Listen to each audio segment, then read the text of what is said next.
Bonsoir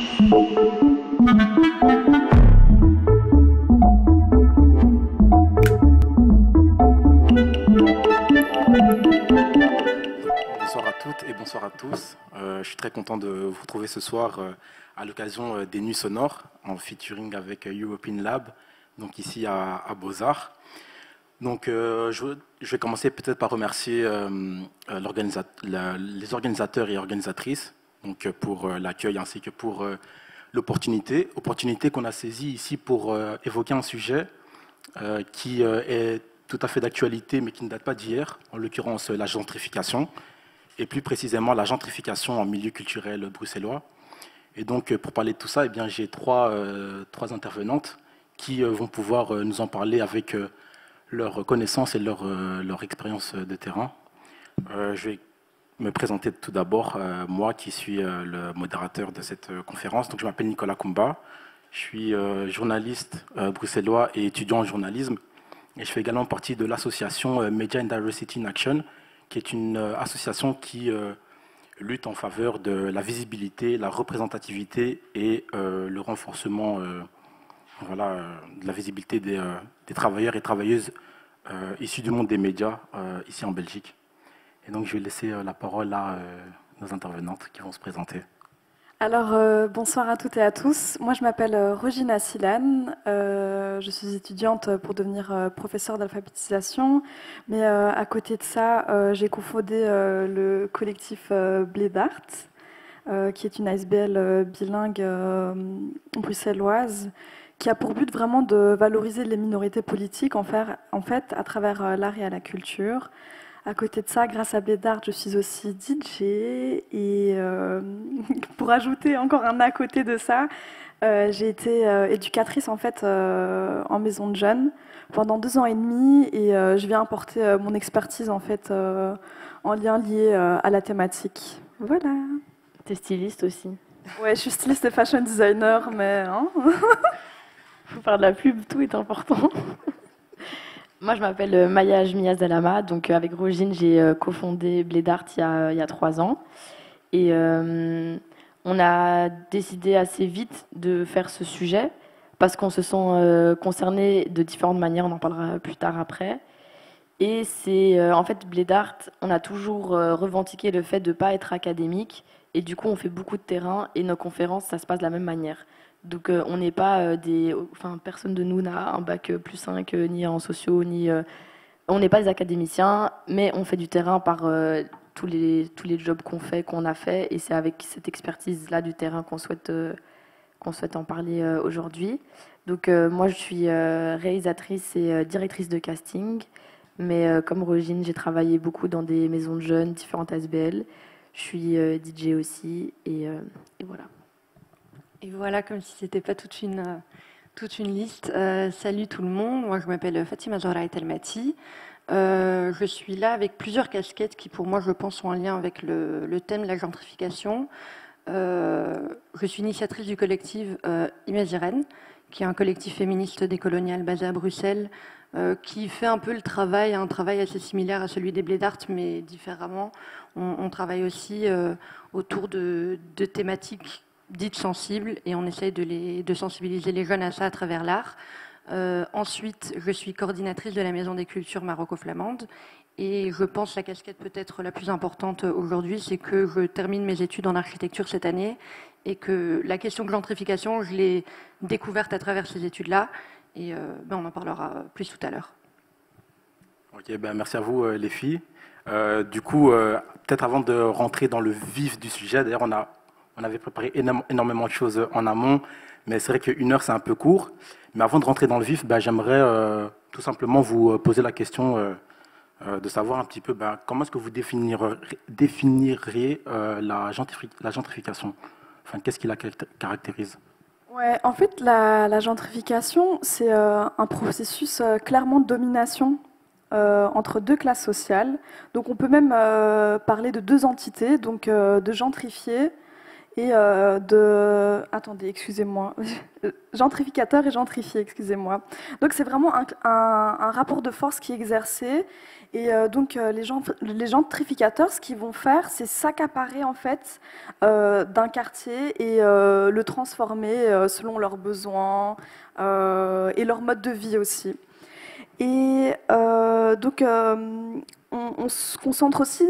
Qui dit gentrification, en fait, dit transformation de l'espace urbain, tout simplement.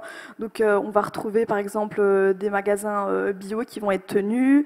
Et on se dit que l'ancienne classe populaire qui y vivait n'ont pas les moyens, certainement, de consommer là-bas. En fait, pour moi, on peut même lier ça à un aspect colonial, même, en fait. Pour moi, ça a le même schéma de domination. Donc, voilà, si vous voulez me compléter un peu... Peut-être. Ouais, tu as utilisé le mot remodélisation, je pense, Transformation. Ouais. Et c'est intéressant parce que les termes qui sont utilisés beaucoup par les investisseurs en immobilier, mais aussi par la classe politique, c'est souvent de redynamiser. Donc on parle de redynamisation, on parle du fait de revaloriser aussi ce qui existe, alors que dans la gentrification, on se rend vraiment compte qu'on apporte des nouveaux éléments dans l'architecture qui n'existent pas, des nouveaux éléments dans la programmation du quartier qui n'existent pas. Et donc il y a vraiment une revalorisation qu'on vend, mais qui existe seulement en théorie. En fait, dans la pratique, elle est introuvable. Et je pense que les termes même qu'on utilise pour décrire la gentrification, ils sont pas très clairs. Et c'est ce qui fait que ça soit possible, c'est quelque chose de très abstrait. Quand une maison jeune, et je pense que c'est peut-être des exemples qui seront les plus utilisés ce soir, parce qu'on est beaucoup plus actifs en maison jeune qu'autre part, dans certains quartiers, c'est quand dans une maison jeune, on va organiser des événements et que c'est financé par une grosse institution culturelle ou artistique qui a les moyens pour le faire, on ne va pas se rendre compte directement qu'en fait, il y a un système de domination qui fait en sorte que cette institution puisse être mécène du maison jeune, et donc que la gentrification a lieu là où on verrait ça plutôt comme de la charité, le fait de dynamiser quelque chose qui existe, le fait d'entretenir parfois des choses qui existent mais non plus les moyens d'eux, alors que c'est vraiment le processus qui est en marche et qui du coup est flou et qu'on ne voit pas directement.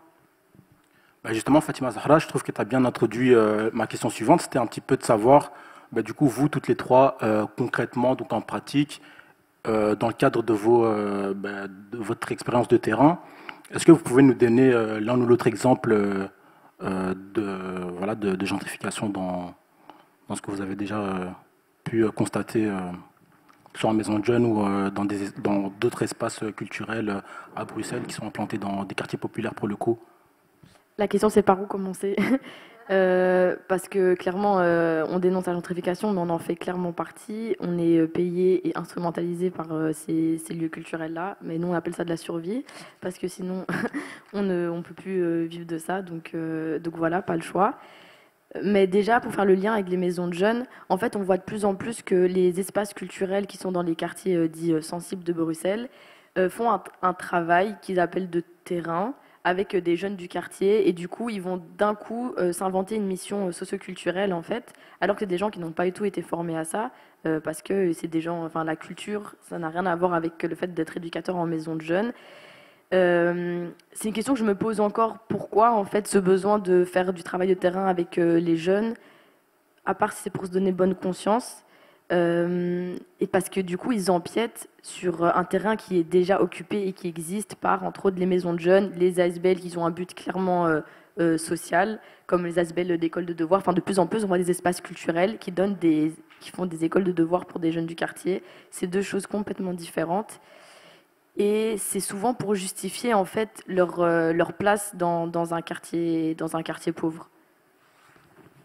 Ouais, et j'aimerais même ajouter, en plus de la bonne conscience, parce que je pense qu'on est peut-être aussi naïf dans la pratique, c'est de se dire que si ces personnes investissent sur ces enjeux-là dans la société, c'est parce qu'il y a des appels à projets sur ces thématiques-là et qu'ils y répondent parce que ça ajoute du fric et que c'est des institutions qui savent comment remplir une demande de subvention parce qu'ils ont littéralement un service de 4 personnes qui fait le travail, qui ont étudié pour le faire, qui savent quelle langue, entre autres, parler. Donc en plus de la bonne conscience, le nerf de la guerre, le fric, quoi. Totalement, ça me fait penser à un exemple vraiment concret où il y a 3 ans avec Blédart, on avait organisé un gros événement qui était entre autres en collaboration avec une salle de concert bruxelloise qui est située dans un quartier populaire à Bruxelles. Et du coup, cette salle de concert fait aussi du socio-culturel avec des jeunes du quartier, donc en dehors de tout ce qui est concert et tout ça. Et en fait, nous, on avait négocié avec eux des billets très très peu chers, donc c'était 5 euros l'entrée. Et de plus, on avait prévu 25% des places gratuites qu'on allait nous donner à des jeunes en maison de jeunes ou à des jeunes qu'on connaissait. Ça avait été le deal.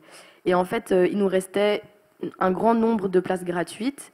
Et le jour même du concert, avant que le concert ait lieu, tous les jeunes du quartier ont commencé à voir qu'il y avait du mouvement là et que pour une fois, ça ne ressemblait pas au public de d'habitude, donc des gens qui leur ressemblaient plus à eux en fait. Et il y a eu un énorme attroupement et ils m'ont demandé qu'est-ce qui se passait et tout ça, s'ils pouvaient venir. Donc moi, j'avais toutes les places gratuites qui restaient. Je fais, ça tombe bien, il m'en reste plein à utiliser, je vais leur donner. Et ça a fait un scandale dans la salle de concert avec laquelle on travaillait, où je me suis fait convoquer par la directrice, ou je ne sais pas si c'était directrice, mais en tout cas haut placée là-dedans, où elle me disait mais c'est pas possible, ils vont foutre la merde, on peut pas leur donner des tickets gratuits et tout ça. Et du coup, pour se justifier, parce que moi j'étais révoltée, ils disaient non mais on travaille avec ces jeunes. Donc en fait, ils travaillent avec ces jeunes, ils font tout ce culturel, mais par contre ils peuvent pas rentrer dans la salle. Et la deuxième justification, c'est des jeunes du quartier qui font la sécurité. Déjà, les jeunes du quartier, ils ont 35 ans. Je pense que déjà c'est un problème d'utiliser le mot jeune pour des hommes de 35 ans. Et c'est des personnes qui sont complètement instrumentalisées, qui sont mal payées et à qui on donne un peu de pouvoir et qui en fait se révoltent contre leurs petits frères. Donc le truc de domination était là à 100%. Et au final, on n'a pas cédé. Ces jeunes sont rentrés et ça s'est en fait pas très bien passé. Avec nous, ils étaient adorables, mais ils ont très bien compris ce qui s'est passé, vu qu'ils n'ont jamais eu accès à cette salle avant qui est dans leur quartier, qui maintenant a déménagé d'endroit d'ailleurs. Et du coup, il y a eu des tensions entre le personnel et eux, mais pour moi, c'est un exemple hyper concret de ce truc. Oui, on fait du travail de terrain, mais après, on ne laisse pas la porte ouverte. Et pour appuyer ce que tu dis, en fait, moi j'aimerais vraiment qu'on parle en fait du white saviorisme. En fait, c'est vraiment le complexe du sauveur blanc en fait, qui est une réalité. En fait, ce qui se passe dans les maisons culturelles, c'est qu'elles se disent, ouais, elles font du travail du terrain, mais le problème c'est qu'elles connaissent pas les réalités des jeunes en fait. Donc, en fait, pour moi, c'est une histoire aussi de se donner une bonne image, en fait, tout simplement. Donc, le problème aussi avec les maisons culturelles, c'est qu'elles écrasent le travail des travailleurs sociaux. Moi, j'ai été éducatrice en maison de jeunes, et croyez-moi que travailler avec des jeunes, c'est du travail sur des années, en fait. C'est un travail de déconstruction qui dure des années. Et tu as une maison culturelle qui va arriver en proposant de l'argent, en proposant un bon projet, hein, franchement, écrit, ça fait rêver. Mais après, pendant l'événement, on constate que les jeunes se font écraser, qu'ils ne se font pas respecter, qu'ils ne se font pas inclure réellement dans l'événement, quoi. Et ça, c'est archi problématique. Ce sont des gens qui ne sont pas formés aux réalités du terrain et qui se disent, voilà, limite travailleurs sociaux, en fait. Et il faut savoir que c'est très violent. Parce que en tant que travailleur social, tu te sens pas respecté du tout et tu sens qu'il y a un écart qui est lié avec l'argent. Tu sens qu'il y a un rapport de domination en fait. Et il faut savoir qu'être éducateur, faut faire des études. C'est 3 ans, c'est un bachelier aussi. Tu peux aussi être éducateur spécialisé. Et beaucoup n'en ont pas conscience, j'ai l'impression, dans les maisons culturelles. Donc voilà quoi. Et juste pour le concept de white saviorisme, je me trouve super intéressant parce que c'est souvent utilisé quand on parle des personnes blanches qui vont en Afrique dans le cadre d'associations qui payent super cher et au final c'est plus pour se donner bonne conscience à soi-même, mais c'est exactement le même concept qui a lieu de nouveau dans ces quartiers-là, mais chez nous en fait. Ouais, mais donc on est vraiment finalement dans une continuité coloniale en fait. Donc parce que même finalement, si on reprend justement le principe même de la gentrification comme on l'entend ici. C'est comme on l'a dit au départ, tu as utilisé le mot accaparer, c'est vraiment voilà, s'accaparer un territoire, y définir un peu finalement les politiques qui vont caractériser ce territoire, mais qui ne prennent pas en fait en compte les réalités locales et sociales des personnes qui vivent là en fait à la base. Et aussi, je voulais rebondir en disant que j'ai trouvé intéressant ce que tu disais, la Rogine, parce que finalement, Il y a aussi cette question enfin, de la part de ceux qui se revendiquent comme travailleurs sociaux. Il y a vraiment cette question de la légitimité qui est complètement bafouée, en fait. Et effectivement, enfin, c'est problématique. Et là, ici, en fait, enfin, vous avez cité pas mal d'exemples où finalement, on constate une collaboration, en fait, donc avec certains espaces culturels, etc. Et moi, je me demandais un petit peu jusqu'où les habitants de base sont coupables, entre guillemets, enfin, s'ils sont coupables, en tout cas d'une certaine manière, jusqu'où est-ce que les habitants, enfin les locaux, jouent un rôle en fait dans ce processus de gentrification en fait. Moi, juste avant de répondre à cette question, Ouais. je voulais juste rebondir un truc que tu as dit quand tu parlais de t'accaparer et tout ça. Ça me fait penser au fait que ces lieux culturels qui font du travail en plus avec les jeunes du quartier, ils font du forcing en fait chez les jeunes. Et c'est un truc que j'ai jamais vu. Enfin, je trouve ça incroyable. Nous, à toutes les années de travail qu'on a fait, enfin, les jeunes, ils sont au courant et ils viennent parce qu'ils ont envie. Et ce truc il faut les sauver en fait avec de l'art absolument, même s'ils n'ont pas envie de faire de l'art, ils vont faire de l'art. Il y a déjà un truc et on revient à la question des subsides en fait. S'ils ont des subsides pour ça et qu'il n'y a pas de jeunes qui sont inscrits à leur atelier, ils vont perdre leurs subsides. Exactement, ça. Pardon, c'est à la mode en fait. Et il faut remplir certaines clauses de contrat. Et donc on essaye de vendre ça coûte que coûte. Et comme tu dis, forcer les gens à faire de l'art. Je pense que Roselyne, c'est un truc dont on avait déjà parlé. Et la question de si qu'est-ce qu'est l'art et qui a le droit de définir ce que devrait être l'art et pourquoi est-ce qu'on valoriserait pas des formes d'art qui sont pas du tout présentes dans les institutions qui existent aujourd'hui en Belgique ou à Bruxelles. C'est aussi de se dire il y a beaucoup de personnes qui viennent d'institutions problématiques ou en tout cas d'institutions blanches qui n'ont pas une programmation très inclusive, qui font pas un travail, qui font pas un travail de sensibilisation ou de démocratisation de l'art. Et alors, il y a des personnes qui ont travaillé pour ces institutions-là, qui se sont rendues compte du problème et veulent faire partie de la solution. Encore une fois, question de légitimité, tu n'as pas étudié pour accompagner les jeunes, mais tu estimes que tu peux le faire. Et qu'ils disent, OK, je vais faire partie de la solution dans un autre quartier, dans un autre endroit, quelque part d'autre, mais viennent avec un bagage de l'institution où ils ont travaillé toute leur vie, viennent avec ces contacts-là, viennent avec ce monde-là. On sait très bien, quand on travaille dans le monde culturel, on prend avec nous tous les contacts, parce que c'est une question de contact, d'organiser un événement, et donc viennent avec tout ça dans un endroit qu'ils ne connaissent pas, et en fait, ils importent exactement ce qu'ils ont laissé derrière eux, au final. C'était pour compléter, mais en même temps, ça n'avait pas vraiment de lien, donc je te laisse reprendre. Non, je t'en prie.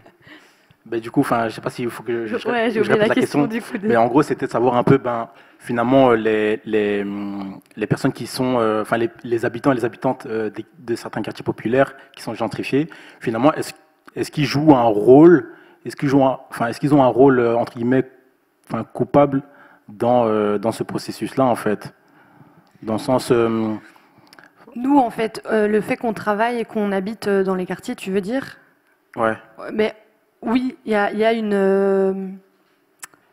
On est coupable, mais tu t'as parlé tout à l'heure de survie, et je pense que la notion de survie, elle est peut-être importante aussi. On a des factures à payer, et ce serait bien de manger autre chose que des flocons d'avoine, parfois. Donc, le fait de devoir payer ses factures et d'avoir fait la connerie d'être issu de l'immigration et de vouloir faire de l'art, faut faire des choix. Et à des moments, tu dois te dire oui à des contrats, mais au final, on en est victime aussi. Je ne vais pas dire dans quelle commune j'habite, parce que je vais citer des institutions de ma commune. Mais là où j'habite, il y a un musée qui a fait un gros boom il y a quelques temps. Il est trop cool, tout le monde le trouve génial, programmation inclusive. Il n'y a pas une personne racisée dans l'équipe. Donc toutes les personnes qui ont un CDI... Mais c'est gratuit pour les habitants de la commune, attention. T'en dis trop, ils vont deviner, merde. Mais le fait qu'il n'y ait aucune personne, pour moi c'est très représentatif en fait. Sur le long terme, aucune personne racisée ne peut survivre de ce genre d'initiative. Mais on est appelé pour animer une soirée, on est payé 200 balles, on est censé être heureux, on doit les remercier, et puis on a reçu une plateforme. Mais on doit la prendre parce que ces 200 balles, on en a besoin pour vivre, mais au final, c'est de l'argent avec laquelle, si eux font la promesse de vouloir aider à une... comment on appelle ça, à la promotion sociale des habitants de la commune, donnez-nous les CDI, faites-nous signer ces contrats. En plus de connaître la commune, on a peut-être l'ambition d'y faire des choses qui collent avec la commune et pas d'y importer de nouvelles choses. Mais c'est un travail qui n'est pas en marche parce que, comme je l'ai dit, c'est des institutions en fait. C'est pas des travailleurs de quartier. Roselyne l'a très bien expliqué. Expliquer, j'en ai trop dit donc je commence à stresser je crois. Mais donc je pense pas qu'on en est coupable, mais je pense qu'à des moments on a conscience et on doit être transparent avec nous-mêmes, on s'inscrit dedans et on le sait, on n'a pas le choix en fait. Moi j'ai l'impression que j'aime pas le mot coupable, je me dis on utilise cette vague pour en faire une autre qui est bien pour nous, enfin dans le sens où avec Bled Art c'est comme ça qu'on fonctionne. On démarche des lieux culturels qui sont souvent des lieux culturels gentrificateurs et on leur demande de nous payer et d'avoir les locaux gratuits pour que notre public puisse avoir accès, par exemple, typiquement à nos workshops de théâtre gratuitement. Notre public, déjà, c'est composé quasi que de gens qu'on connaissait de base, en fait. On n'a jamais demandé à un jeune de venir à nos ateliers. Ça a toujours été le contraire. Et en général, c'était des amis, la famille, les amis des amis, des jeunes qu'on a rencontrés dans d'autres ASBL et tout. Enfin, donc il y a ce truc aussi où ça a toujours été très... je suis pas en train de démarcher les jeunes pour leur obliger à faire un projet avec moi. C'est des jeunes motivés. Et du coup, c'est beaucoup plus simple de travailler avec des jeunes motivés que des gens dans des décrochage scolaire qui n'ont pas envie de faire des choses. C'est pas forcé, en fait. Et du coup, là, on utilise l'argent des lieux culturels pour que ces jeunes-là qui nous suivent ont accès gratuitement et que nous, on puisse être payés, parce que c'est juste pas possible de faire du bénévolat. Bon, pour l'instant, il n'y a aucun endroit où on est vraiment bien payé. Donc, même là, le mot coupable, je l'utiliserai jamais. Et de toute façon, ce qui est triste, c'est que j'ai l'impression que quand les jeunes, les gens, pardon, les locaux d'une commune ont envie de faire quelque chose, ben, c'est tellement vite, on leur met un stop super vite. Et ça me fait penser à, je veux dire la commune, je m'en fous. À Saint-Gilles, c'est bon. Je pense que si on pense à une commune gentrifiée, on pense à Saint-Gilles. En fait, Saint-Gilles, c'est devenu tellement gentrifié que maintenant, c'est une commune de Bourges. C'est même plus une commune gentrifiée. Ouais, c'est à la fin du processus déjà. Et du coup, il y a un centre culturel assez connu à Saint-Gilles qui a, depuis son existence, s'est toujours fait passer pour un centre culturel inclusif, tout ça. Donc, c'était les premiers à avoir fait rentrer du breakdance, du rap et tout dans leurs locaux. Mais le rap des rappeurs de Saint-Gilles de maintenant, ça, ils en veulent pas. Il y a déjà eu plusieurs essais des jeunes du bas de Saint-Gilles qui sont rappeurs ou pas, qui avaient organisé des gros projets où ils faisaient à manger eux-mêmes, où c'était leur ami qui allait rapper, donc que des Saint-Gillois. Et où à chaque fois le centre culturel n'a pas voulu les accueillir ou annulé en dernière minute. Enfin, il y a eu plein d'histoires scandaleuses. Donc en fait, on voit que quand les jeunes, les gens de manière générale essayent de bouger pour leur commune, bah, c'est beaucoup plus compliqué pour eux que pour des gens de l'extérieur. Et ça rejoint la question de en fait qui a un CDI au final dans ces lieux culturels-là, parce que de nouveau, il y a une certaine rue dans une certaine commune où il y a plein de lieux culturels qui vont pop-up d'un coup. Genre, en quelques années, la rue, en fait, c'est devenu une rue d'espaces culturels qui font de la nightlife. Donc, le quartier change complètement. Ça veut dire que c'est de la musique jusqu'à, je sais pas, 2-3 heures du matin. Et là, quand on voit les gens qui travaillent, il y a 2 mecs au bar qui viennent du quartier, quoi. Ouais, excuse-moi Nico. Aussi, moi je trouve qu'on peut aussi dire que en tant qu'enfant de quartier populaire, issu de quartier populaire, on est instrumentalisé en fait. Même Maya, quand on travaille pour Bled Art et qu'on fait notre événement dans une institution, en fait, eux, en fin d'année, ils remplissent un rapport annuel. Et ils nous utilisent clairement, ils nous mentionnent. Et pour eux, c'est vraiment c'est de l'or qu'ils ont entre les mains. Donc ça veut dire, ah vous voyez, on a mis de la diversité dans le programme. Le fameux quota. Le quota, ouais, voilà. Bled Art, c'est le quota. Bled Art, c'est le quota. Donc ils sont pas bêtes. Quand on a un booking, on sait on est face à qui, on sait qui est qui en fait. Donc voilà. Bah, Maya, tu as parlé de nightlife. FZ, tu avais cité le mot programmation. Je pense qu'on pourrait peut-être parler encore plus concrètement justement de l'impact en fait concret des programmations de certains espaces culturels. Je ne sais pas si... J'ai trop de choses à dire, désolée. Vas-y. En tant que DJ, on voit plein de choses avec Rogine et c'est marrant parce que vous voyez le quota des 2 personnes du quartier qui travaillent dans l'espace culturel, c'est toujours eux qui vont venir nous voir mixer. Enfin, moi, personnellement, je mixe presque que du rap français et de la musique à chicha. Ils me disent « Enfin, de la bonne musique, on n'en peut plus, de ces trucs bizarres et tout, des musiques, on dirait pas des musiques et tout ça. » Et je rigole, parce que c'est pas mon monde non plus, c'est pas mon milieu non plus. Il y a vraiment...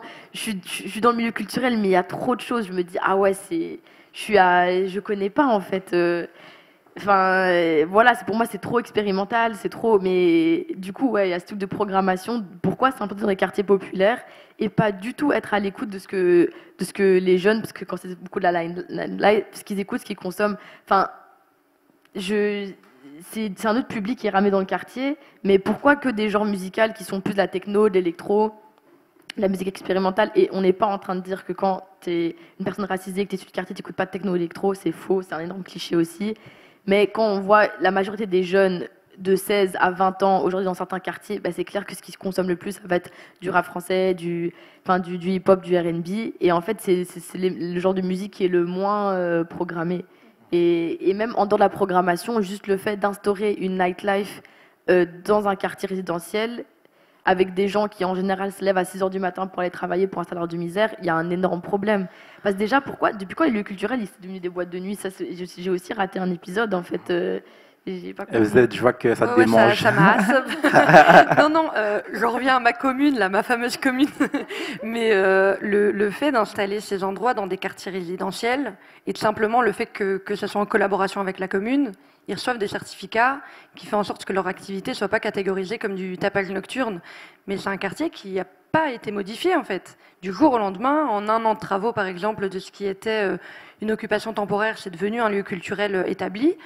On a des soirées jusqu'à 2h du matin, là où on sait que si quelqu'un avait ouvert une salle de mariage, par exemple, une salle de fête, ça aurait été interdit. Mais vu que c'est en collaboration avec la commune, c'est autorisé, mais c'est invivable pour les riverains, parce que les gens doivent se lever tôt pour aller travailler, quoi. Et ouais. C'est l'histoire qui se répète, j'ai l'impression, parce que en 91, il y a eu les révoltes de forêt qui ont eu lieu plusieurs jours et qui ont créé des énormes changements à Bruxelles dans la vie enfin, tout ce qui est social, surtout les contrats de quartier et tout ça. Mais en fait, on parle souvent du fait que ces émeutes-là ont commencé pour des questions de violence policière, c'est vrai, mais un élément qui était hyper important, c'est qu'en fait, il y avait une boîte de nuit qui avait ouvert à Forêt à ce moment-là, donc c'était très pauvre, une boîte de nuit qui s'appelait La Piscine. Et du coup, ça a ramené un public hyper bourge, pas du tout de Forêt, qui venait faire la fête là-bas, à un endroit où les Forestois ne pouvaient pas rentrer, dans la boîte de nuit. Et surtout, quand en fait on s'informe auprès de personnes qui ont participé vraiment en étant jeunes aux émeutes, ils reviennent tout le temps sur le fait que c'était hyper dérangeant d'un coup avoir plein de vomis, de pisses dans le quartier, des gens en fait bourrés qui revenaient de boîte de nuit, que pour eux c'était super... Enfin, c'était leur trauma pour leur famille, en fait, et que c'était une manière de... Ils avaient tellement la haine parce que ce comportement choquait les parents, et c'est un truc qui a allumé le feu, en fait, pour les révoltes, et c'est la même histoire. Parce qu'on l'a eu aussi avec Blédard, des gens qui se plaignaient de ça. Et aussi le truc qu'on oublie souvent lors de ces soirées qui s'implantent dans des quartiers populaires, bah, c'est qu'il y a une forte circulation de drogue, en fait. Et c'est des drogues pas douces, hein, c'est de la drogue dure. Et ça, je vois pas que c'est pénalisé. Et je trouve ça hyper problématique. On voit jamais des descentes de flics arriver comme ça sans prévenir. C'est toujours calme. Tu vois des gens se droguer comme ça, tranquille. Mais comment ça? Qu'est-ce qui se passe? Moi, c'est un truc, je l'ai déjà vu et ça m'a toujours sidéré, en fait. C'est un point qu'on met volontairement de côté. Dans des espaces culturels, vous vous rendez compte, il y a de la drogue dure qui circule dans des espaces culturels, tranquillement. Et ça frustre encore plus les jeunes du quartier, parce que du coup, c'est aussi une tentation encore plus, même en tant que de commencer à vendre ça, parce qu'il y a de la clientèle qui vient dans ton quartier. Enfin, c'est un engrenage infini, en fait. Z. Non. Mais par rapport, je pense à un truc, parce que je pense que notre pire expérience qu'on a eue, en fait, je sais pas si on a le droit de citer, non, mais si c'est filmé, peut-être qu'on cite pas des noms. Je sais pas. En fait, ça aussi, c'est important à juste dire. Le fait qu'on cite pas de nom, c'est limite une mafia, en fait, parce que honnêtement, on a besoin de ça pour la question de survie, et parce que tout est lié et toutes les institutions travaillent ensemble. Si on cite un nom, on va être les rageuses racistes anti-blanches, mais en fait, c'est absolument pas normal qu'on ait à supplier d'avoir de l'argent dans des communes où on nous dit que cet argent est à nous et qu'il nous revient, alors que, allez, il nous revient de droit d'ailleurs, c'est pas qu'on devrait nous le promettre, il nous revient de droit. Je pense que la santé de nos parents aujourd'hui, dans la soixantaine, le prouve que les taxes sont payées, mais on les reçoit dans rien, on les reçoit absolument dans rien du tout, et on doit les supplier à des institutions qui peuvent nous pénaliser à l'avenir, quoi.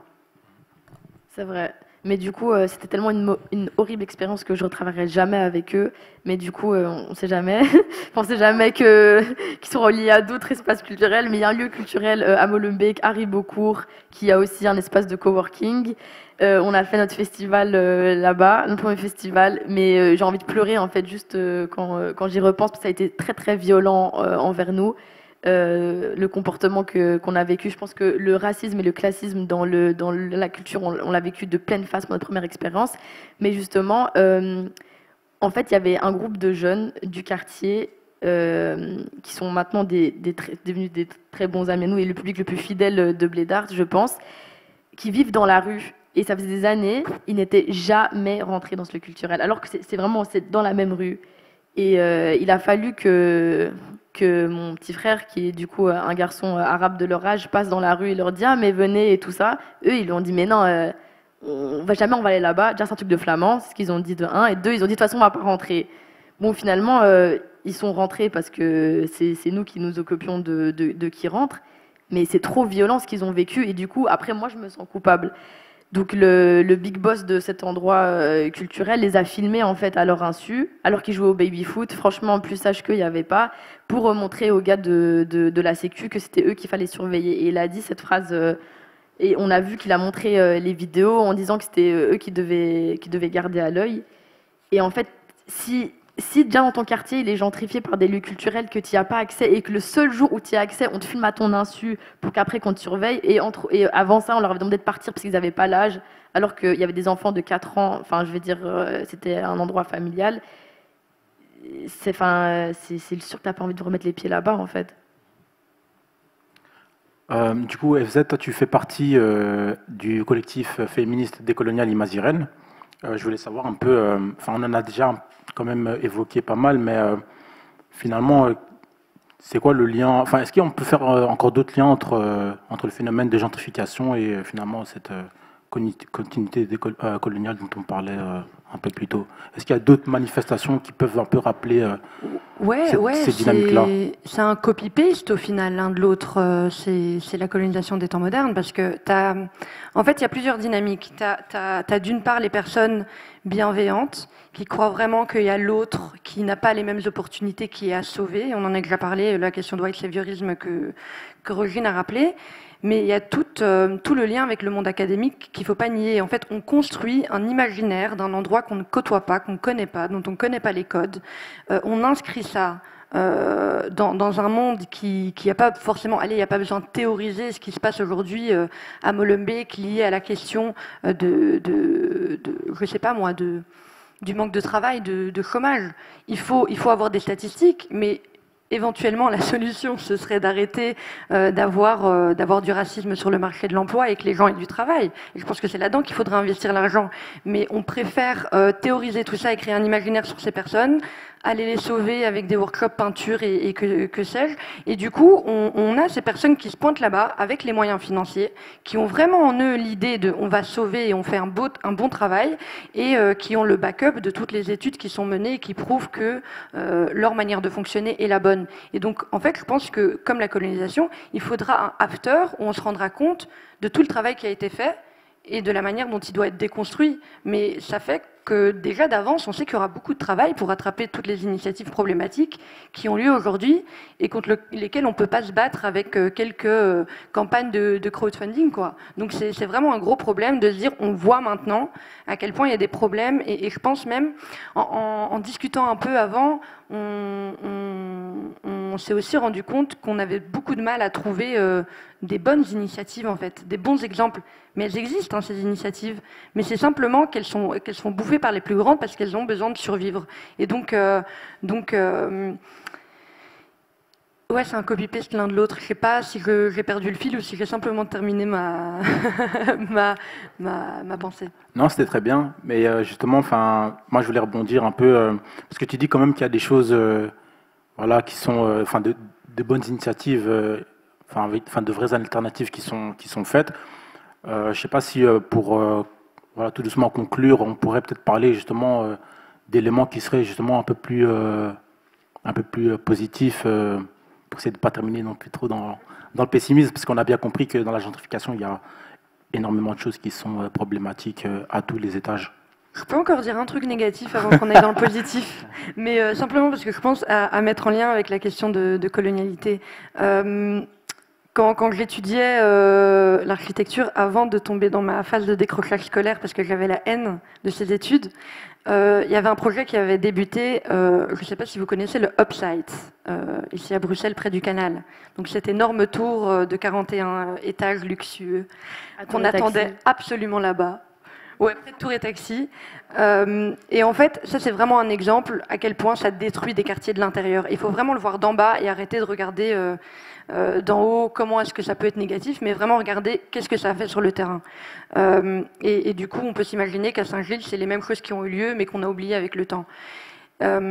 C'est une tour qui a été construite d'appartements luxueux, de personnes qui travaillent majoritairement dans le quartier européen. Il y a des personnes qui ont une deuxième résidence. Il y a vraiment des statistiques qui ont été faites. La majorité de ces personnes ont une deuxième résidence en Belgique, donc sont forcément aisées. Qui entrent dans ce parking privé avec code. Il y a un concierge. Avec code rentrent leur voiture. C'est des personnes qui se font forcément livrer les courses ou qui font les courses au Deleuze sur la route après le travail. Et il n'y a aucun contact avec le quartier. Et c'est tellement flagrant parce qu'en fait, il y a un carrefour et de l'autre côté du canal, le quartier existe encore dans son état original. Et donc, on a de l'autre quartier les mêmes épiceries des coins de rue qui ont toutes fait faillite. Toutes. Parce que plus personne n'y faisait ses courses, plus personne allait chercher le lait le dimanche parce qu'il n'y a aucun magasin d'ouvert. Donc tout a disparu en fait, tout ce qui était l'identité du quartier est mort. Des personnes dont c'était le revenu ne peuvent plus y payer leur loyer, tout simplement, et ont dû partir de force, mais sont en même temps des personnes qui n'avaient pas forcément accès à d'autres quartiers de Bruxelles, parce que, encore une fois, la discrimination sur le marché immobilier. Je ne sais pas s'il y a des personnes racisées qui ont déjà été confrontées, mais ce n'est pas des blagues. Quand on dit qu'il faut le double du temps de quelqu'un d'autre pour trouver un logement, c'est vraiment une horreur. Et donc, c'est des personnes qui avaient beaucoup de mal déjà à avoir un commerce, qui ont à vivre avec le fait d'être une personne racisée, qui doit survivre, qui doit y payer un loyer, mais on y a ajouté une charge énorme, et donc ces personnes ont été forcées de disparaître. Mais la tour se porte bien en ce moment. Voilà. Et maintenant, on peut passer au positif. Ouais, ben je vous écoute.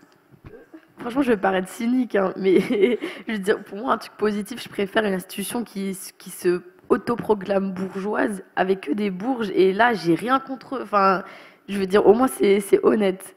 Après, j'ai rien en tête spécialement, mais je sais pas, c'est la seule chose positive que j'arrive à dire, je crois. T'as rien de positif? Rien du tout.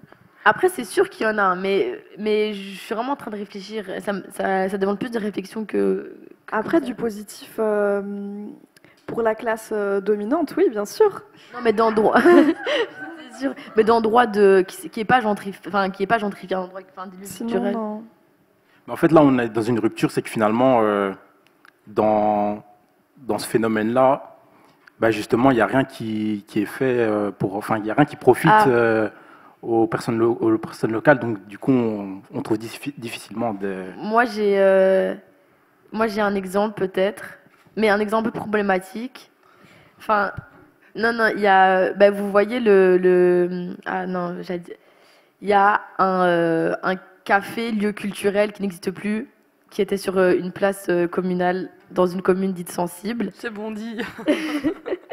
Où c'était assez mixte, et il faut savoir que pour que cet endroit puisse exister, ils ont été obligés de vendre de l'alcool. Parce que de base, en fait, ils ne voulaient pas y vendre de l'alcool, et du coup, cet endroit n'a pas pu ouvrir. Donc, un des seuls mini-lieux culturels, c'était un café, il n'existe plus, qui n'était pas trop gentrifié, on leur obligeait à vendre de l'alcool. Ça pose aussi des questions. Donc voilà, c'est pour ça que je dis que c'est bizarre. Mais c'était bien parti, en tout cas. Moi, j'ai peut-être un truc positif. Ouais. Ouais, c'est comme, je te l'avais dit, un resto vegan, on leur dit non, pour exister, il faudrait vendre de la viande. Personne ne forcerait ça, mais là, on se dit, mais On lutte contre la radicalisation. on lutte contre la radicalisation et on force les gens à se tuer le foie, quoi. S'il n'y a pas d'alcool, en fait, il y a des gens, ils vont se sentir mal, je crois. Enfin, je sais pas. Non, c'est super. En fait, c'est super grave parce que j'en suis certaine que ça a été utilisé comme excuse, maintenant que j'y pense, pour que plein de lieux puissent pas du tout exister et dont on n'a peut-être jamais entendu parler, qui ont refusé. Mais j'ai peut-être un truc positif. Mais comme j'ai dit, hein, peut-être qu'on se rendra compte dans quelques temps des dégâts dans certains quartiers, comme on s'en rend compte maintenant à Saint-Gilles, comme on s'en est rendu compte aux piétonniers, parce que les avocats du quartier ont reçu plein de papas maghrébins qui ont dû fermer et pakistanais aussi d'ailleurs, qui ont dû fermer leurs boutiques et leurs snacks et leurs cafés. Donc on s'en est rendu compte après. Mais il y a certains quartiers à Bruxelles où on voit vraiment qu'il y a une conscientisation sur les enjeux féministes, sur les enjeux d'intersectionnalité, qui font que les personnes, un peu comme ce que tu as dit Maya, disent honnêtement, en fait, ouais, je suis un bourge, j'ai étudié dans une école d'art, je suis à la tête de cette institution, mais je veux faire les choses bien, et qui vont vraiment à la recherche des petites initiatives de quartier et veulent travailler avec, et honnêtement offrent les moyens pour le faire. Maintenant, c'est que le début, donc à voir dans quelques années s'il y aura une critique à émettre, mais pour l'instant, il y a des micro-initiatives qui sont prometteuses, je pense, de loin, et qui mériteraient d'avoir plus de moyens. Et tu vas pas citer des noms même quand c'est positif? Bah, je sais pas, peut-être que c'est filmé, si c'est sur Internet et que dans quelques années, on voit qu'ils ont fait de la merde. Non, honnêtement, je vais le dire, le décor atelier. Le décor atelier qui dit très honnêtement dans les interviews, Joseph Wout, parce que j'apprécie beaucoup, mais c'est à titre personnel, donc peut-être que je suis pas très objective, mais l'objectivité, ça existe quand même pas, ce truc. Qui dit très honnêtement, ouais, moi je suis le mec blanc qui suis à la tête du décor atelier, parce que je sors de l'école d'où je suis sortie, parce que j'ai ce passé en scénographie, mais qui investit dans les personnes sans papier du quartier, qui investit dans la jeunesse. Après, il y a des trucs négatifs aussi à dire. Hein. Ouais, moi, je suis pas à l'aise avec le décor atelier, par exemple. Il y a des trucs super négatifs à dire. Je veux dire, je vais citer un exemple, et peut-être que ça initiera même la conversation avec Joseph plus tard, hein, mais la soirée que tu as faite, Rogine, à la fin de la soirée, il y a eu un incident où des jeunes du quartier qui travaillent pour la maison culturelle et de l'extérieur ont eu une petite altercation. Et donc on sentait vraiment, il y a une scission qui est en train de se créer dans le quartier, entre les alliés des Flamands et les non-traîtres qui continuent à vivre de la même manière dans le quartier. Donc à voir de quelle manière il faudra trouver des solutions, parce que c'est des sensibilités auxquelles ils n'ont peut-être pas été préparés, et encore une fois, ils n'y ont pas été formés. C'est pas leur code, c'est pas leur monde, mais je pense que justement en voyant leur programmation et l'avenir de cette maison via des conversations, ils veulent investir dans le fait d'avoir les bonnes personnes à l'intérieur, et je pense que ça pourra régler les choses sur le long terme, quoi. Mais donc, ouais, énormément de travail pour parvenir à déconstruire tout ça. Et je ne sais pas si vous avez encore autre chose à rajouter, sinon on va tout doucement conclure et passer aux questions-réponses. Du public. Du coup. Je ne sais pas s'il y a des questions. Ouais. Pas une question, mais sur les choses positives. Je suis Yamina Aladlassi, je suis Inclusion Advisor à Beaux-Arts. Donc, quand vous parlez des postes Merci. Donc, merci. Je suis Yamina Aladlassi, je travaille à Beaux-Arts en tant que Inclusion Advisor. Donc, énormément de choses que vous avez racontées me font écho sur le fait que la nécessité d'avoir un travail, le fait qu'on n'est pas en CDI. Je ne suis pas en CDI, c'est un CDD. Donc tout ça, je le vois, je le vis. Beaucoup d'histoires sur certains lieux que j'ai reconnus, où je peux aussi, et c'est important qu'on se parle, le racisme, tu as fait référence à cet endroit à Ribeaucourt. J'ai eu une conversation avec ce monsieur avant qu'il ouvre à Ribeaucourt qui disait « On est en train de faire les travaux là, c'est honteux, on peut même pas trouver un sandwich au jambon ». Je fais, mec, l'offre et la demande, quoi. Juste ça, il y a sûrement des sandwichs au jambon maintenant. Et qui est le premier événement qu'il a fait. La porte de l'autre rue était encore ouverte à l'époque, rideau ouvert. Donc les papas du quartier qui rentraient, c'était son tout premier événement, c'était l'ouverture du lieu. Et c'était une exposition qui, en fait, c'était des vidéos d'images érotiques homosexuelles. ce qui, moi, enfin, ça ne choque pas, évidemment, mais dans ce quartier-là, à cet endroit-là, pour un premier truc, alors les papas rentraient par curiosité pour voir s'ils pouvaient rentrer avec leurs enfants, qui jouaient devant la porte. Et alors, évidemment, ça a tout de suite clairement mis, ici, vous n'êtes pas les bienvenus. Donc, quand tu me racontes d'autres événements après ça, c'est que dans la continuité de ça. Ceci étant dit, par rapport à la question de bonnes nouvelles, c'est que cette conversation-là, qu'on a ici, dans cet endroit-là, que moi je peux avoir avec des filles dans lesquelles je me retrouve aussi, même si on n'est pas de la même génération, mais moi quand j'avais votre âge, je voyais pas trop ça. Le fait que vous ayez quand même, et que vous fassiez un nom, tant Imazirène que Blédard, que vous soyez en collectif, et que vous lanciez là-dedans, pour moi ça c'est positif, et on se reconnaît entre nous, on est de plus en plus nombreux et nombreuses à partager les origines que nous avons, on se démerde, on n'a que des trucs précaires, mais on est en train de rentrer dans ce monde de l'art qui ne veut de nous qu'à certains endroits pour du rap et des graffitis. Et en fait, il y en a de plus en plus qui font des choses qui n'ont rien à voir avec ça, qui développent vraiment tout un code artistique de très très grande qualité et qui commence, enfin moi je pense par exemple au collectif Xeno, qui est aussi lancé par une meuf qui est aussi racisée, qui vient de Tunisie, qui est passée ici à Beaux-Arts d'ailleurs, par exemple. Et il y en a comme ça, mais enfin, voilà, c'est la première auquel je pense, mais il y en a beaucoup. Et je n'aurais pas pu donner autant de noms il y a quelques années, loin de là, loin de là. Et là, on commence à avoir besoin plus que de nos deux mains pour faire le compte des noms qu'on a, même si c'est encore galère pour nous. Mais voilà, on s'accroche, quoi. C'est vrai que ça fait plaisir d'avoir du positif. C'est vrai que vu que nous, on est la génération qu'on est, des fois on oublie que les choses elles changent positivement. Et le collectif Xeno, on connaît, enfin moi je connaissais pas non plus. Du coup, je connais que ça. C'est vraiment. Mais j'ai aussi peut-être envie de répondre à la question de l'ouverture du lieu. Et en fait, c'est dommage parce que la question de sensibilisation à l'homophobie, elle est nécessaire partout, hein, pas dans certains quartiers plus que d'autres.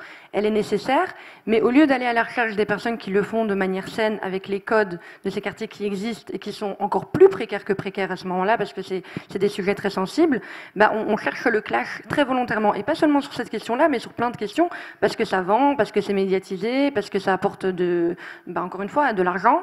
Et donc, en fait, on se rend compte qu'il y a des problèmes qui sont créés, alors qu'il y a clairement des solutions qui sont en vue, qui peuvent être trouvées, mais qu'il y a un travail plus honnête et plus sincère qui doit être fait là où il n'est pas fait par tout le monde.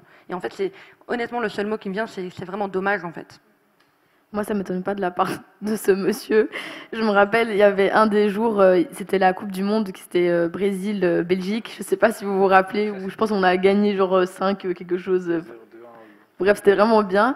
Et du coup, tout le monde était super content. Et dans le public, il y avait beaucoup de femmes qui portent le voile parce qu'elles font partie de nos vies, de nos entourages, et qui étaient grimées avec le drapeau belge et tout ça. Et du coup, tu as ce fameux monsieur qui nous dit « Ah ouais, c'est fou, dit que même les filles voilées sont pour la Belgique. » Et je me suis dit « Mais imaginez quoi qu'elles sont pour le Brésil ?» Enfin, c'est trop bizarre, en fait. Donc, enfin, vraiment, c'est de la bêtise. Donc, je veux dire, vraiment, si on a un QI aussi bas, je veux dire... Voilà, c'est logique qu'il se passe aussi ce genre de choses, en fait. Merci Maya pour cet exemple assez éloquent. Je ne sais pas si quelqu'un d'autre a une question ou même une réflexion à faire. Ouais, Loubna. Ouais. Bonsoir, donc je m'appelle Loubna, je suis en dernière année de communication. En fait, moi j'ai une question plutôt qui vire plutôt vers la sociologie, je dirais, et qui me turlupine depuis plusieurs semaines. C'est que j'ai eu un débat avec une personne qui est blanche, je tiens à le préciser parce que c'est important, sur le fait que, parce que voilà, la gentrification, etc., je trouvais que ça collait au sujet, sur le fait que nous, les personnes racisées, on était trop... pas qu'on était... Enfin, comment dire, on donnait trop de l'importance aux petits problèmes vis-à-vis de nous, comme par exemple que voilà, il y a de l'appropriation culturelle, ou le fait qu'il y ait une personne qui ne peut pas avoir un tel prénom, je ne vais pas citer l'artiste, ou le fait que par exemple telle personne ne peut pas porter tel habit de mode sans l'accréditer. Et lui, ce qu'il disait, c'est qu'il fallait d'abord régler le problème social, donc que la bourgeoisie devait comment expliquer, que la bourgeoisie devait devait se rendre compte de ses privilèges et devait donner plus de... qu'on devrait donner plus de visibilité aux personnes précaires plutôt que de s'attarder sur les problèmes, nos problèmes à nous en fait, les problèmes des racisés. Et je voulais savoir un peu c'était quoi vos avis là-dessus quoi. Moi je vais dire une phrase. En fait, tu as affaire à une personne blanche privilégiée qui est dans ses privilèges et qui ne se remettra jamais en question. Tu clôt le débat. Ton énergie, elle est précieuse. C'est ce que j'ai fait. Voilà. Tu perds pas ton temps, ma belle, en fait. Y a pas. Ça va pas ou quoi?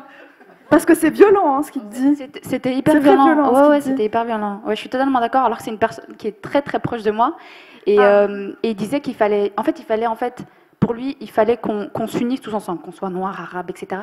Mais je lui ai dit... C'est trop beau quand même comme discours. C'est hyper utopiste, mais c'est ce que je lui ai dit. Je lui ai dit, t'es hyper utopiste. Et je lui ai dit, tu penses comme ça parce que tu es blanc. Et tu peux pas te mettre à ma place avec tout ce que moi j'ai subi, comme le racisme, les discriminations, les violences policières. Tu peux pas te mettre à ma place et me dire que je dois d'abord m'occuper des problèmes...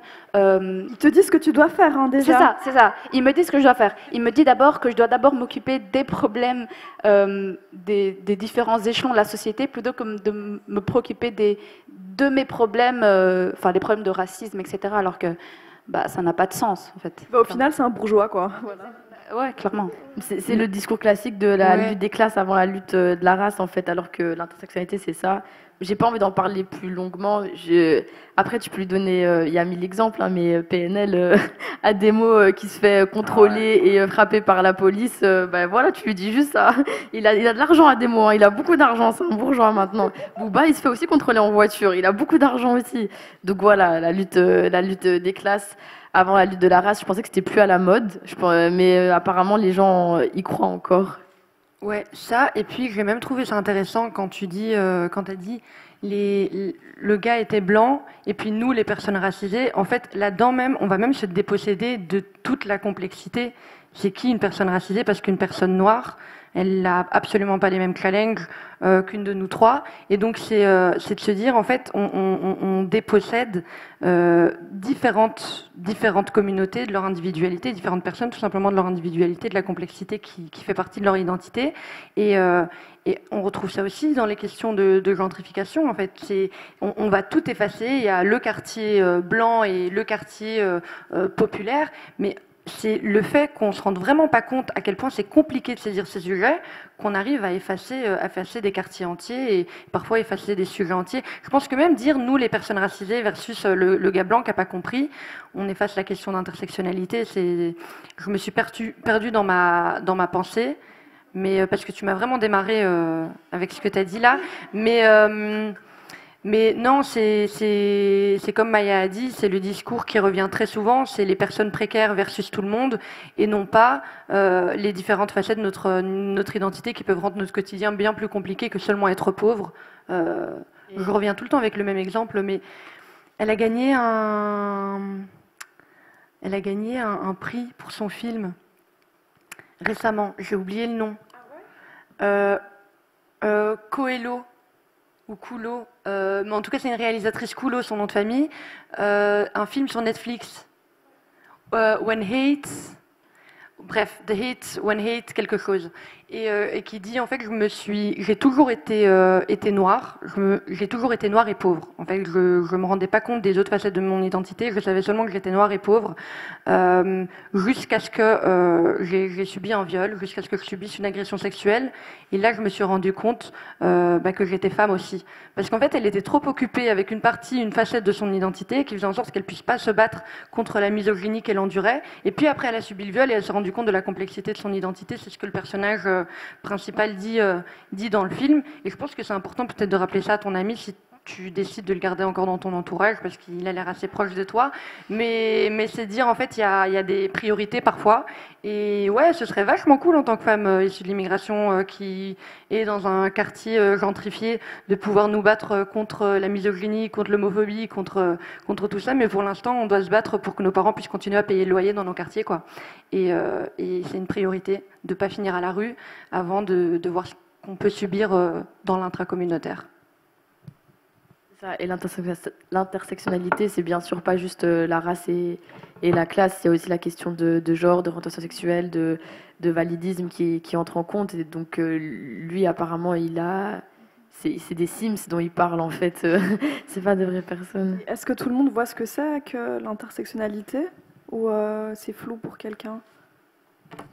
Soyez honnête, il n'y a pas de gêne. Ouais. Oui, en fait, pour résumer, en fait, l'intersectionnalité, c'est vivre de manière simultanée des violences, quelles qu'elles soient en fait. Ça peut être du racisme, ça peut être de l'homophobie, mais tout ça en même temps. Moi, je vais donner mon exemple à moi. Moi, je vis plusieurs violences dans le fait déjà d'être une femme, d'être racisée, d'être musulmane. Et encore, je porte pas le voile. Donc, je peux rajouter une violence si c'était le cas. Donc voilà, est-ce que c'est OK? Top. Ouais. Yousra. C'est pas une question. Je voulais ajouter quelque chose, deux choses du coup, parce que ça me. C'est We May Destroy You. I May Destroy You, c'est ça.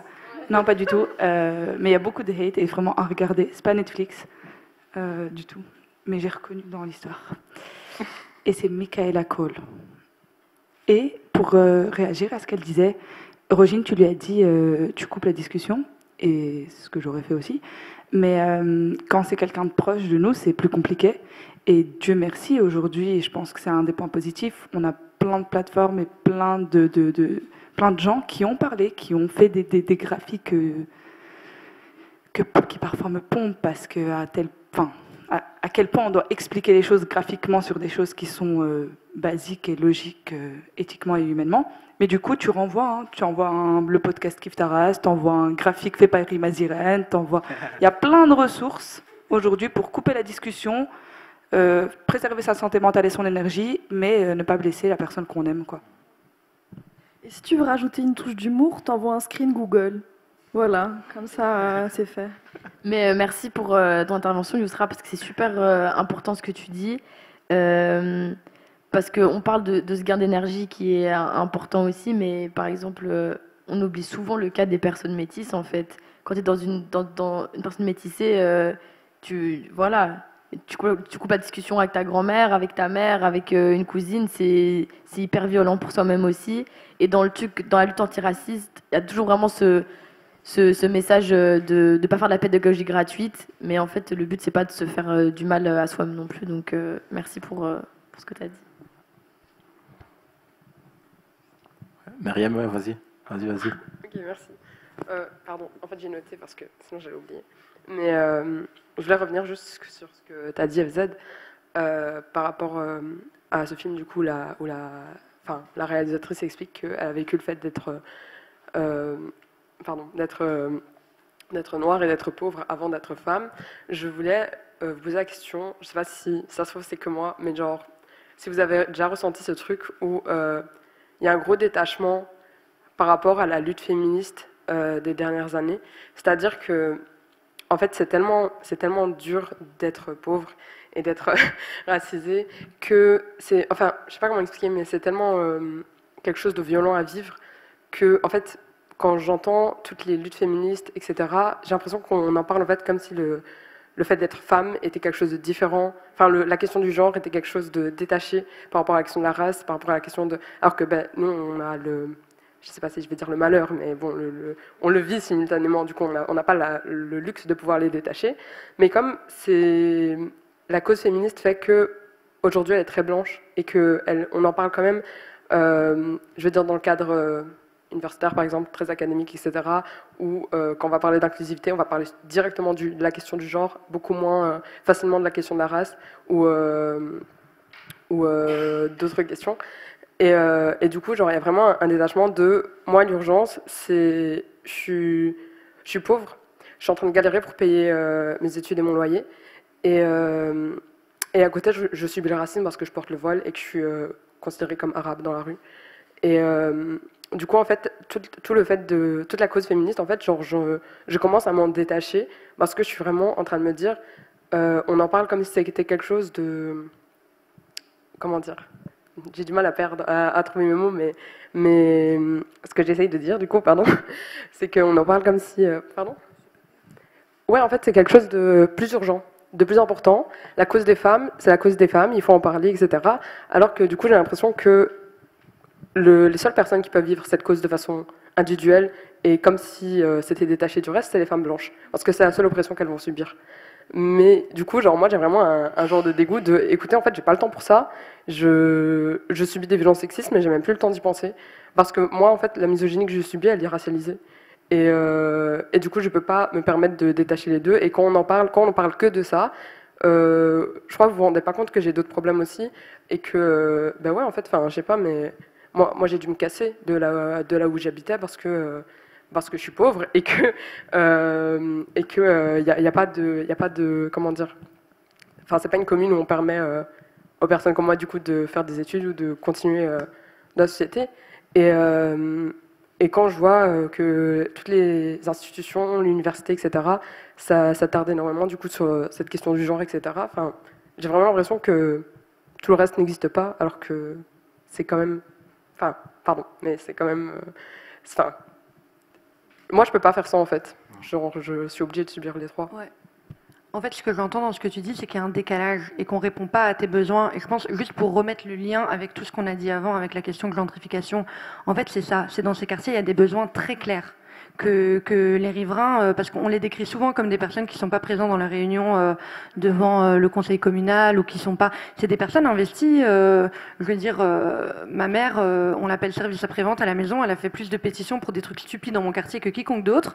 Est-ce qu'on y a répondu? Est-ce qu'on répond à ses mails? Est-ce qu'on l'a invitée autant de fois que si elle avait été Saint-Gilloise et qu'elle s'appelait pas par son prénom à consonance maghrébine? Ça, c'est une autre question. Mais de se dire, en fait, il y a des besoins qui sont exprimés, on pourrait les répertorier et on pourrait y répondre, mais l'argent, malheureusement, va aux institutions avec lesquelles on est forcé de travailler et dont on a parlé aujourd'hui. Mais pour répondre à ce que tu as dit, ouais, clairement, il y a un décalage dans la lutte féministe. De toute manière, la question de la gentrification, pour moi, c'est aussi une question féministe, parce que les femmes sont forcément beaucoup plus impactées, parce qu'une mère célibataire avec 2 enfants à charge, elle va forcément être beaucoup plus touchée par une hausse soudaine dans les loyers que quelqu'un d'autre dans son quartier. Et donc, je sais pas, hein, mais c'est un simple truc. On peut être féministe de la classe moyenne comme tu veux. Je vais parler de moi-même maintenant pour pas parler en théorie, mais c'est impossible pour beaucoup de mes copines et pour moi-même, simplement trouver une gynéco safe à Bruxelles, hein, c'est une horreur. Donc en fait, ouais, il y a un décalage dans le monde féministe et les moyens qui pourraient mener à ce qu'on trouve des solutions à nos petits problèmes du quotidien, qui en fait sont des gros problèmes et sont qui font partie des choses qui nous butent la santé mentale. Mais en fait, cet argent, il est dans des ateliers où il y a 2 personnes présentes, mais pour lesquelles il y a des milliers d'euros qui sont dépensés. Donc ouais, il y a un décalage entre les besoins et les appels à projets. Voilà. Je ne sais pas si c'était une réponse, mais c'est ce que j'ai entendu dans ce que tu as dit. Surtout que, moi je me reconnais vraiment ce que tu dis, même si on vient pas du tout du même endroit. Je porte pas le hijab, mais dans ce truc où je me suis sentie personne racisée avant d'être femme, ça c'est clair. Après, j'ai eu le privilège énorme de ne pas avoir grandi dans une éducation genrée, donc j'ai pas senti de différence aussi. Je me suis pas sentie être la fille de la famille, à part que j'étais plus gâtée. Mais sinon, non. Donc pour moi, ça m'a vraiment pas posé problème d'être une fille. Je me suis rendu compte le jour où je me suis rendu compte que j'étais une fille, le jour où j'ai commencé à faire du breakdance, c'est que j'arrivais pas à être aussi forte que les garçons. Mais par contre, être racisée, ça c'est depuis la maternelle. Et du coup, forcément, après, on se sent moins visé par les causes féministes. Et surtout, le sujet qui revient le plus dans le féminisme mainstream, c'est vraiment l'harcèlement de rue. Moi, je me rappelle quand j'ai commencé à m'intéresser à ces questions-là, vraiment une des premières vidéos que j'ai vues de féminisme en étant jeune, c'était un truc contre l'harcèlement de rue où des filles prenaient le micro et imitaient des phrases qu'on leur avait dit en rue. Elles parlaient comme ça, t'as vu? Et j'étais en mode là, waouh, trop violent. Et je me dis, mais moi, je suis archi pas féministe en fait. Enfin, déjà cette imitation. En fait, c'est marrant parce que quand j'étais en secondaire, on imitait souvent, soi-disant, mon accent de racaille, et c'est quelque chose qui me faisait pleurer. Vraiment, c'était trop violent pour moi parce que moi, j'entendais pas que j'avais cet accent et je suis persuadée jusqu'à maintenant que je l'ai jamais eu. Mais bref, on m'imitait comme ça. Et du coup, je voyais ces femmes en train de dénoncer l'harcèlement de rue en imitant l'accent qu'on m'avait collé. En fait, c'est la même chose. Du coup, ça te parle pas à toi, en fait. Alors qu'on est concerné par l'harcèlement de rue de dingue. Mais personnellement, moi, c'est pas la cause numéro 1 pour laquelle je vais me battre, parce qu'il y a des problèmes plus urgents, comme tu dis, la manifestation que vous avez faite avec Imaz Irène et tout, pour que les femmes qui portent le hijab puissent le porter dans les écoles supérieures. On parle d'accès aux études. C'est hyper grave. Il y a certaines femmes qui n'ont pas le droit d'étudier. Donc, je vais dire, c'est clair que si tu portes le hijab et qu'on t'interdit d'étudier à ton école, c'est ça qui va te prendre toute la place dans ta vie, et pas des causes féministes plus light, entre guillemets. Ouais, je vais prendre une toute... Enfin, je ne sais pas s'il y a encore d'autres personnes, mais sinon, ce serait éventuellement la dernière, parce que du coup, c'est presque l'heure. Mais on la prend.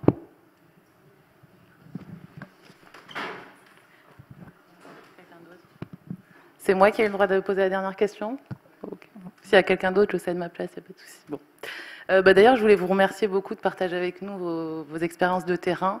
Vous disiez que vous n'êtes pas dans le monde académique. Il s'avère que, pour le coup, c'est un milieu que je fréquente. Et voilà, j'ai beaucoup plus appris de vos expériences de terrain que ce qu'on peut avoir dans les séminaires avec des gens blancs, toujours les mêmes, qui nous répètent, qui nous expliquent.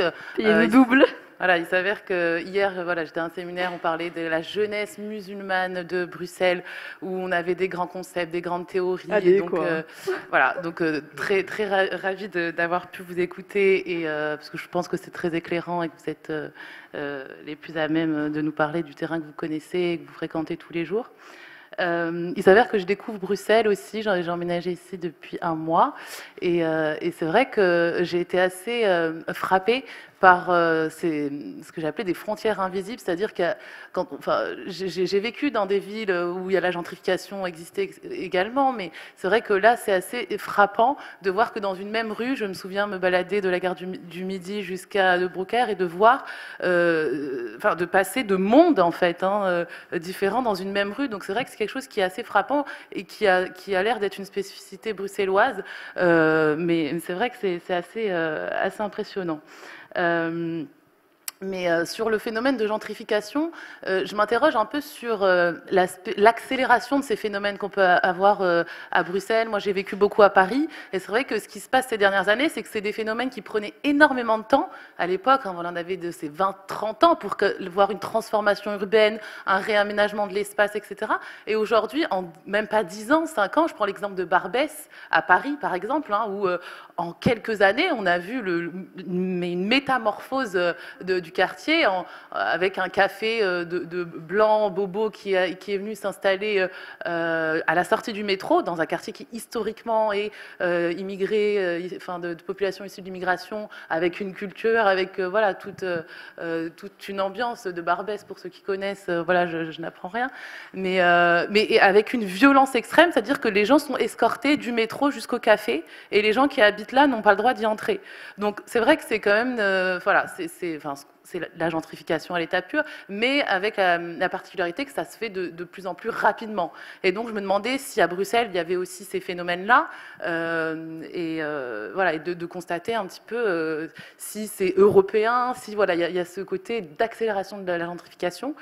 Et dernier exemple, on parlait un peu de l'histoire coloniale et de la continuité de ces processus-là. J'ai vécu aussi dans une ville à Jérusalem, et là, c'est vrai qu'on voit... il y a la colonisation, c'est l'appropriation de l'espace, du territoire, mais c'est aussi toutes ces politiques-là, Jérusalem-Est. Et là, on comprend à quel point colonisation, gentrification, ça fait partie d'un même package et d'une même politique. Le Jérusalem-Est, il y a le côté ultra-violent de Shir Jarrah, de l'armée qui arrive sur le territoire et qui colonise et qui se réapproprie les maisons physiquement, l'aménagement urbain. Mais il y a aussi toute la politique de gentrification, où ce qui se passe, c'est que finalement, à travers des lois, à travers l'éducation, c'est-à-dire qu'on va aller s'implanter à Jérusalem-Est pour donner des fonds dans les écoles, dans les centres culturels. Et là, j'entendais un peu ce que vous nous racontiez sur la façon dont les rapports de domination peuvent s'exercer dans certains quartiers. C'est quelque chose qu'on observe énormément dans cette ville, et donc où on voit l'articulation entre colonisation et processus de gentrification, d'un côté, donc voilà, l'aspect violent, et de l'autre, l'aspect plus en profondeur, mais qui participe à un même projet colonial, de gentrification, de domination, d'expoliation, et j'en passe, mais vous voyez bien où je veux en venir. En tout cas, merci beaucoup. Merci à vous pour cette intervention et pour les exemples extra-bruxellois. Merci beaucoup.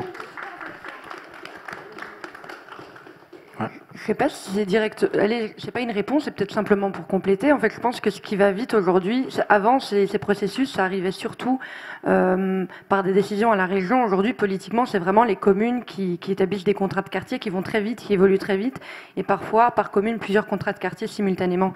Et en fait, on a une évolution super qui a l'air rapide, mais qui l'est pas du tout au final, parce que encore une fois, je pense que c'est à peu près 4 ans qu'il y a eu un pic en faillite aux piétonniers, donc à la fin de Dansard, donc c'est dans le centre-ville, et qu'on s'est rendu compte qu'en fait il y avait un peu une volonté de rallonger le centre-ville jusqu'à Molenbeek, près du pont.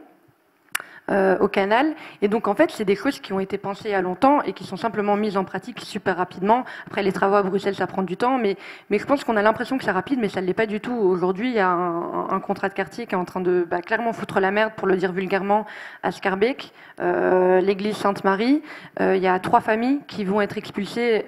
Moi j'appelle ça être expulsé, parce que quand la commune paye à peine ce qu'une maison vaut, alors que les habitants, les riverains disent clairement ne pas avoir envie de quitter. Dans les 3 familles qui vont être expulsées, un papa turc qui dit que depuis qu'il est arrivé en Belgique, c'est ce café qui fait son revenu, qui peut absolument pas quitter cet endroit, mais il est forcé à le faire. On va y placer un centre de musique.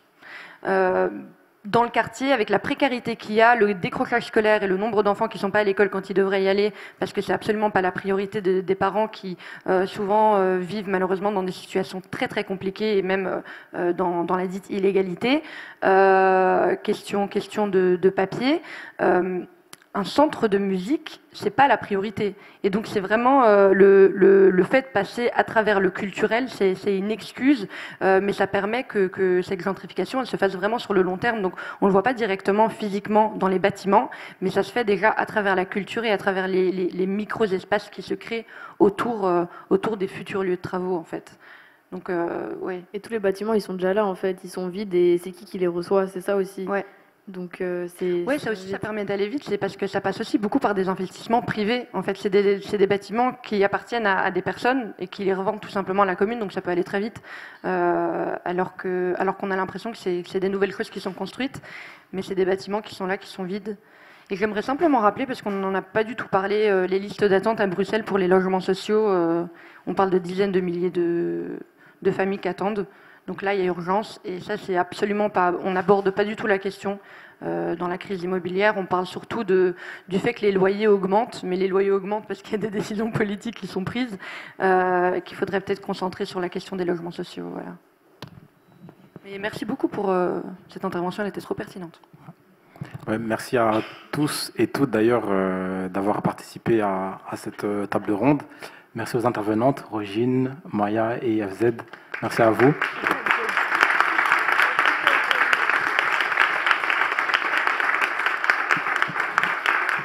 Merci à toi, Nico. Et je pense que, voilà, à notre nom, à tous les 4, on peut aussi remercier du coup Beaux-Arts pour l'accueil, les Nuits Sonores et European Lab de nous avoir accueillis, de nous avoir donné cette opportunité. Merci à tous et toutes.